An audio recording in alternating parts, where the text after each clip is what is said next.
North Korea exists in a state of perpetual silence, a silence born of fear. At the helm of this tightly controlled nation stands Kim Jong-un, the third generation of his family to rule with an iron fist. His word is law, his authority absolute. This cult of personality permeates every aspect of North Korean life, demanding unwavering loyalty and obedience from birth to death. From the moment North Korean citizens open their eyes, they are greeted by the portraits of Kim Il-sung and Kim Jong-il, the previous supreme leaders. These images are not merely decorative, they are ever-present reminders of the omnipresent state. Every home, every classroom, every public space bears witness to the Kim dynasty, their gazes following citizens wherever they go. The Workers' Party, with Kim Jong-un at its head, dictates every facet of existence. This control extends beyond the political sphere, seeping into the very fabric of daily life. Citizens are assigned jobs, their movements restricted, their access to information tightly regulated. The state decides what they read, what they watch, what they listen to. This absolute control breeds an atmosphere of fear and self-censorship. Neighbors spy on neighbors, reporting any perceived dissent to the authorities. Families whisper anxieties behind closed doors, terrified of the repercussions of a single misspoken word. In North Korea, silence is not just golden, it is a survival strategy. In North Korea, the walls have ears.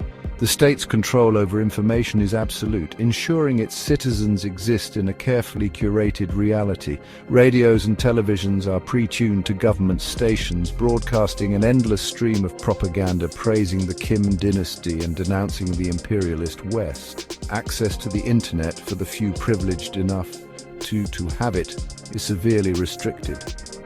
The outside world, with its conflicting narratives and dangerous ideas, remains tantalizingly out of reach.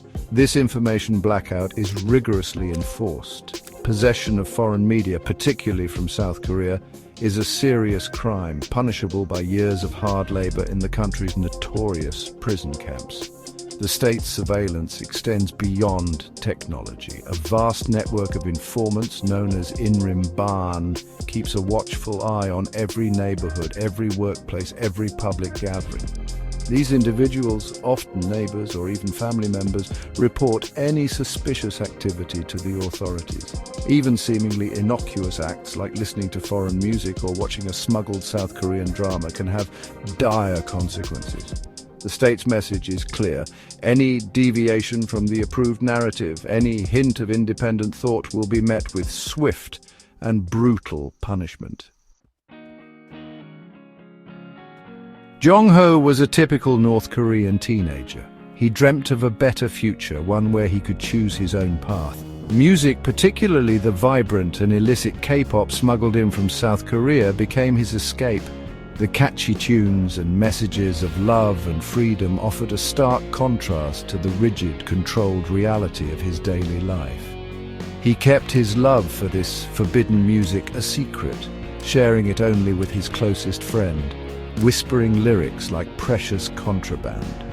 One day, Jong-ho's secret was discovered. A neighbor, perhaps overhearing a stray lyric or noticing the telltale flash of a forbidden USB drive, reported him to the authorities. He was arrested, ripped from his family and his dreams. The punishment for his transgression was swift and brutal. Accused of ideological impurity and consuming capitalist poison, Jong-ho was sentenced to 5 years of hard labor in a re-education camp. His story, sadly, is not unique. Countless others have faced similar fates for far lesser offenses.